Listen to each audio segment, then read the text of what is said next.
Tired. They've been wearing you out already today, but this will be a fast 10 minutes. Who's got the first question for Ricky? Looks like Greg does. Hey, Ricky, Greg Engel, cupscene.com. I know, the sponsor side, you don't deal a lot other than standing there and wearing what they tell you to wear and smile and all, but does it seem from your aspect that sponsorships are becoming easier to come by, and do you have your season filled out? Is that market kind of loosening up? I know that's easier to come by. I'm just asking. I think for any team it's getting harder to come by. I think as drivers, I think it's easier this day and age to build personal relationships with the sponsors and all of our partners on the 17 team.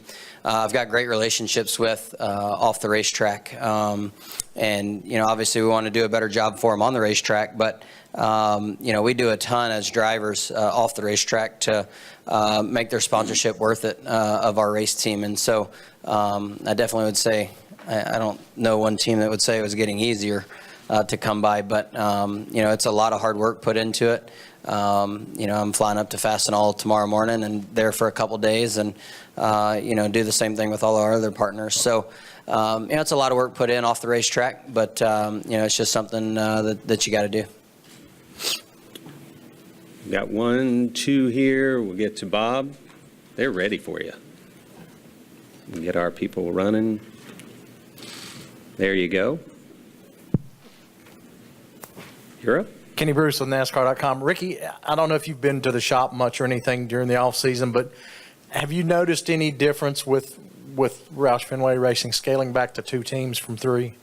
I've been at the shop a lot, with the guys, and obviously having a new crew chief with Brian Patty, and moving some of my key staples on the 17 team off the 17 team to run some key departments in our shop. I've seen a big benefit already in that. Mike Kelly's doing a great job at going to the wind tunnel, making sure he's finding the downforce that we're needing to find. Nick is doing a great job on the engineering side. We have a Monday or a meeting every morning at 7:30 that every department runs over a list of things that they need done that day, and if it doesn't get done that day, it's brought up at the next meeting the next morning, and it's been pretty beneficial. I think the benefits. I'm excited that I've seen progress being made in communication at our shop, and everybody seems really motivated to get Jack and our partners back to running better, running up front. We don't show up to the racetrack not to do that. They've put a lot of hard work into it, and we're trying to make up a lot of ground that we've lost over the last couple of years. And so, I don't think 2 cars right now has really made a whole lot of difference, but I think as we go throughout the season, when Mike and the guys find aero advantages at the wind tunnel, getting that stuff implemented into our race cars is going to be a little bit easier, only doing it for 2 cars versus 3. But then again, on the weekend, you don't learn as much either. So, it goes hand in hand, but, I think I've been encouraged of what I've seen at the race shop this offseason. Louis Frank of Reuters. With Greg Biffle gone, so who's the old guy on the team? I didn't want to ask who's number 1, but you and Trevor. Yeah. Yeah, I'm the old guy. I've been at Roush Fenway the longest now, so I really never thought that would happen. Obviously we had Matt, Carl, and Greg there, and they'd been there for a long time. So I signed with Roush in 2007 now, so it's been a while. It's been a journey that that I've enjoyed, a new chapter for me now to kind of take the reins and make sure we lead the buggy in the right direction. And I feel good about that. And Trevor along with me is, we're going to have to make sure that when we come back from the weekend, we're going to have to make sure that we let them know what direction we need to go to make our cars better and better every week. And, I think we started last season fairly strong, and we fell off. And that was something that we weren't able to maintain. And that's something that we got down in our notes for this year's. We got to maintain and continue to get better every week. Bob Pockrass. Bob Hockris, ESPN. Does this new points format put any additional pressure to turn things around quicker than maybe the previous format? Not for me. I think for me, the new format doesn't really change. And heck, I've been in a few of my Coach Freeze's pregame locker room speeches. I feel like he always says the orders remain the same. For us, I feel like the orders are the same for me and my race team and, in Roush Fenway. We got to continue to strive to build faster race cars. We got to strive to make fewer mistakes on the racetrack and have faster pit stops.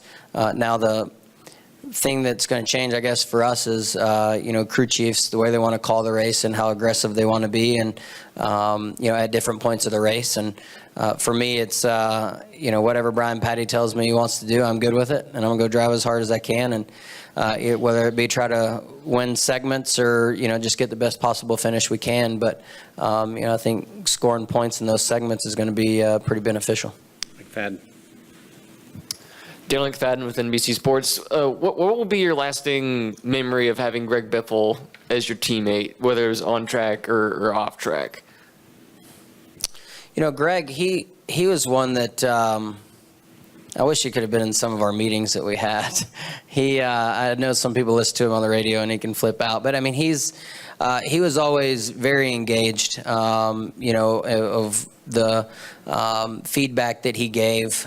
He really cared about Roush Fenway and Jack and wanting to make it better. And, it was pretty frustrating for him, I know, over the last few years, going from winning races every year and contending for championships to struggling. And, I was hoping that he would be able to stick around for us to get it turned back in the right direction. But, him as a teammate since I got in the Cup Series in 2013. He helped me when I was in the Xfinity Series, giving me pointers. And, so definitely going to miss him. But, I think he's put a lot of hard work in at Roush Fenway, and a lot of people appreciate it.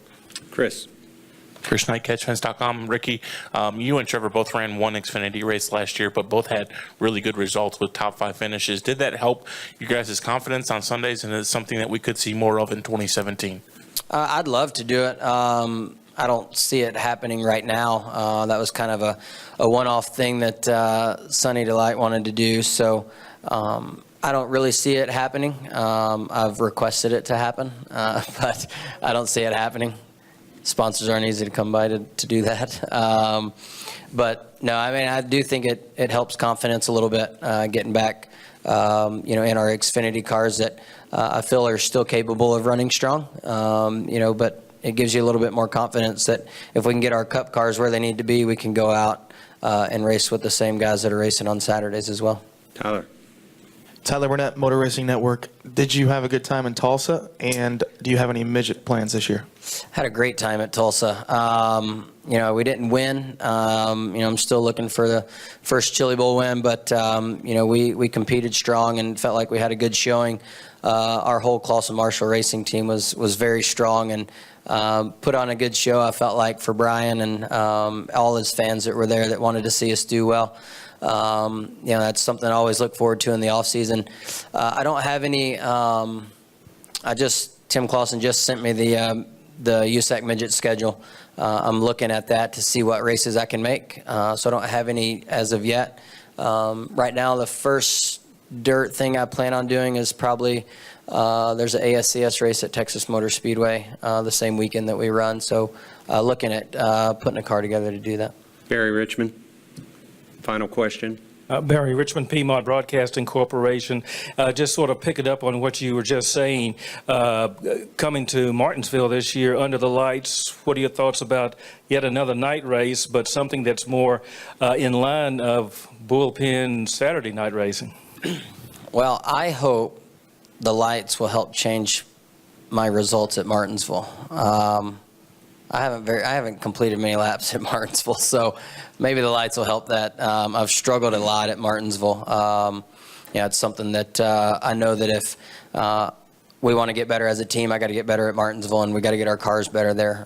It's never been a track for us as Roush Fenway to run very strong at, but it's something that I like them putting lights on any racetrack. I think the atmosphere will be cool at Martinsville. Thank you, Ricky. Thank you. Appreciate you joining us.